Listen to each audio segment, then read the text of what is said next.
Right, the direct drilling day is here. We're just setting up some of the drills. The last drill just filtering the tyre pressures and getting those put right. It arrived last night. I've got the horizon there. Little Simtech T10 there. It's a useful little drill. Horse Avatar.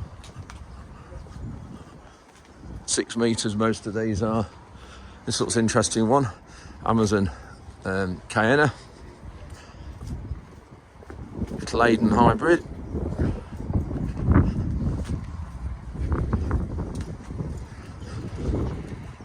Got weaving Simba Tine. Sky easy drill. I've got a horse sprinter. I don't think we're running that at the minute today. Got a Dale Eco.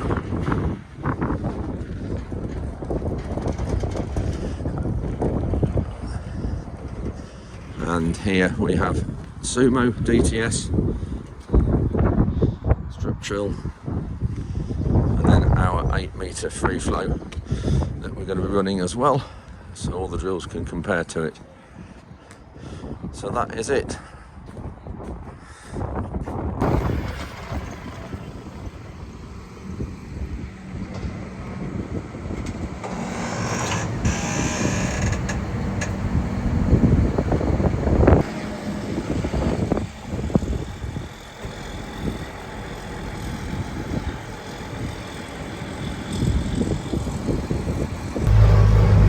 So we've just come into the field. We've got the people carrier that's transporting farmers from the other end.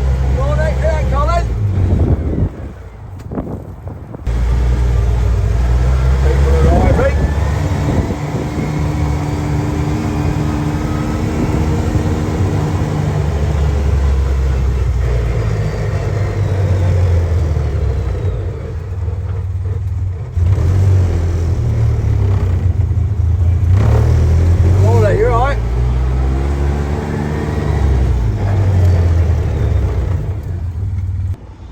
All the drills are just doing the final settings. They all want to be lining up down this tram line.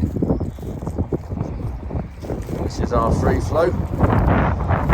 Just a little bit. It is sticky. It's a good test. I just want to do a little bit of health and safety. Obviously with working drills today, just be sensible. Don't play chickens with the tractors that they're doing. So basically always keep this side of the drill when they're working and just follow your group leader. And obviously, you know, if you need any help, there are local staff dotted around. We're now just going to all the 2 groups are split up. That's the soil pit through there, and then we go in here to the drills. Into the middle, early midnight, evolved into basically a cultivator drill, which is what it still is. More recently, I think clearly it's got downfalls. It's been developed. The solid tyres on the back roller,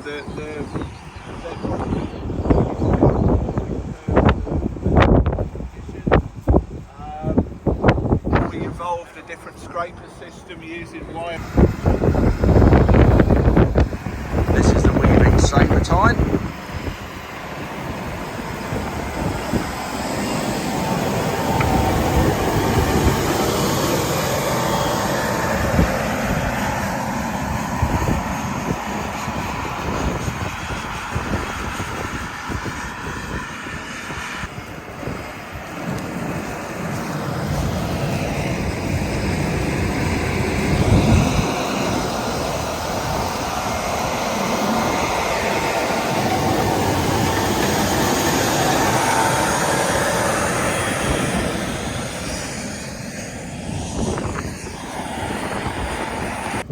We feel this is our feeder into going fully no tillage. It's a high carbon steel leg with a double tungsten carbide tip on the front. We've got a stainless steel seat tube on the back for high wear. What we do is we blow the air to the top of the quarter, we diffuse 50% of the air, so then the seat free falls, so it's to alleviate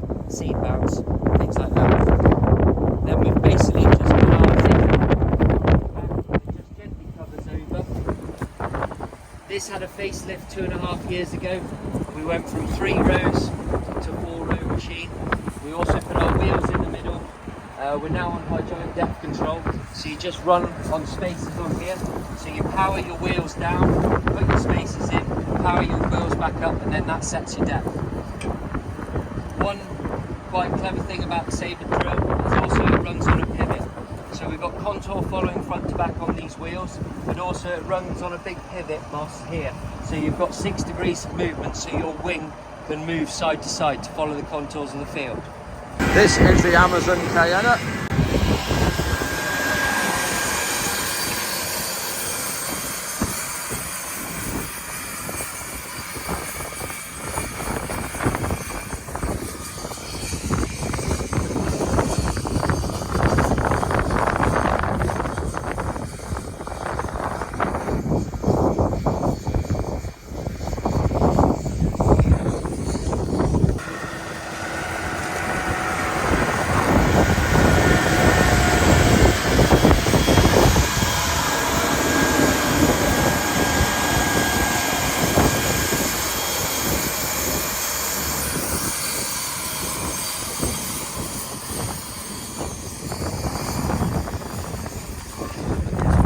Buried the seed quite well here. This one out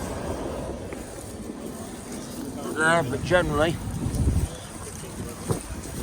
it's put it in well.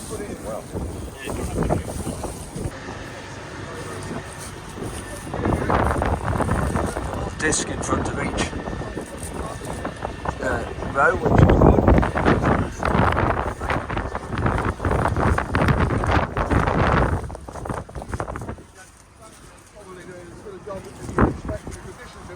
Today, and with the horsepower requirement, which of course we all forget about, we can look at all these different drills, but it's what you're paying to put on the front of it. And if you're paying 240 horsepower to pull this drill, which ultimately is pulling it in tick over, you're looking at something from a carbon footprint, fuel usages, all the rest of it is significantly different to what a free flow is taking with an 8 metre with a quad track on the front of it. No disrespect, It's all right, I'm here. But so you know, for us personally, it's a very, very popular drill. It is a drill that obviously is thought-provoking. It's a drill that obviously works extremely well in the wet conditions that you see today. Put it in nice conditions on the heath, or in conditions where you're on little light soil, which is quite fluffy.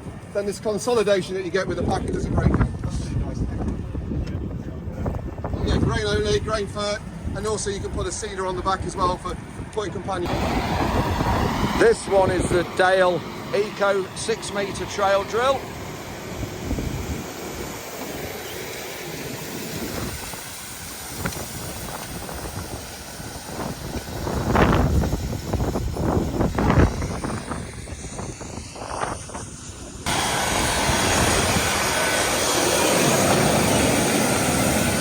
This is another Tine drill, this Dale, which I think in these conditions are working well.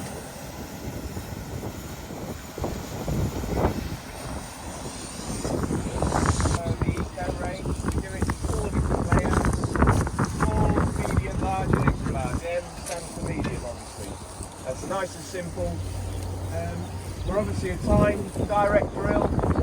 Each of these drilling assemblies is fitted with 2 tines. We've got a slightly more forward-facing tine than the Tine drills we just looked at.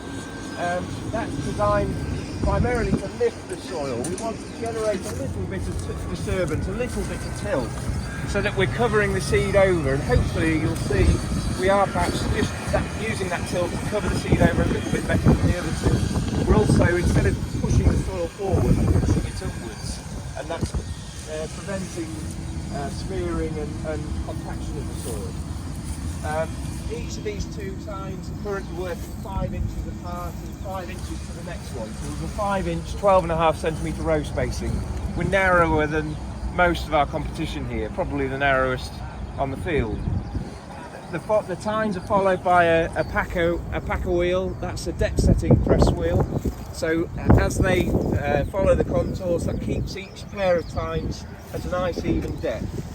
There's a hydraulic ram here pressurising the tine into work, and we can adjust that hydraulic pressure depending on the conditions. Unlike a lot of the disc drills, tine drills like mine with that forward-facing tine, they don't need a lot of weight to push that tine into work. So the hydraulic pressure we're running at is much lower. The other big benefit there is that the drill doesn't need to be as heavy to push those tines into work. And when we're not cultivating, when we're direct drilling, weight is a big enemy. A six metre drill like this would weigh just under 6 tonnes empty. Similar sort of dish direct drills I would expect to be 50% heavier. Simple little scrapers to clear our press wheels. Very low maintenance, little nylon bushes, self-lubricating bushes in all of these pivot points. Bearings are oil filled, so there's little to no maintenance there. So this machine is the Claydon hybrid, and this is the one that we've tried on some fields of ours early on this last year.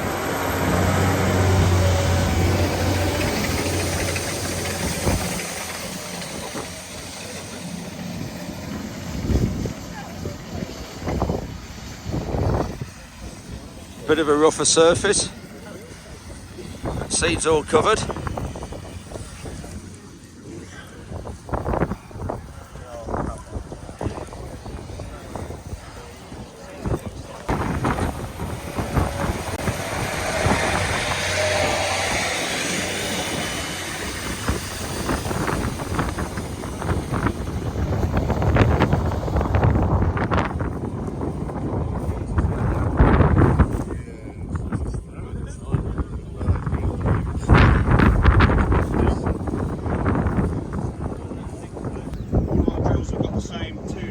Design in their standard setup, which is the leading tine at the front, which is just the depth, and then the seeding tine behind that, with the seeding tine today, almost 180mm wide A share, which is sowing the seed in that band. The centres are about a foot apart, 12 inches apart, 300mm apart.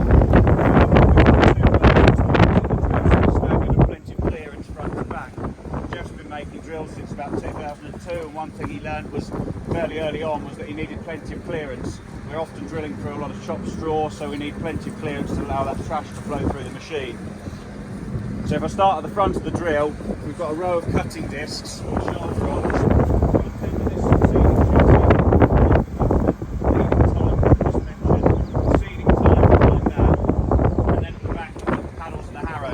Paddles run either side of the seeding tines to push the soil back over that's been moved out of the way by the shares and the leading tine. It's these that level it off behind, and then it's the harrows that finish it off and level it up as much as possible, so that when we come back in with the rolls and consolidate it, we've got a level finish for the rolls to ride on. We can consolidate in the seeded rows.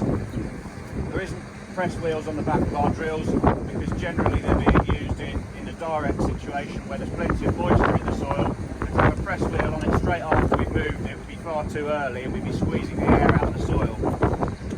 There's a mixture in this field. Earlier on in the field we saw quite a lot of worm activity. I think there's a bit more air in the soil there. It doesn't seem to be quite as much worm activity down here. The leading tine will hopefully lead us to 6 metres in our hybrid mounted range, although that's just a very big phase replaced by the new evolution range, which we launched at Lama in May. That mounted range now got the cutting discs on the front, the same tine arrangement and the same arrangement at the rear.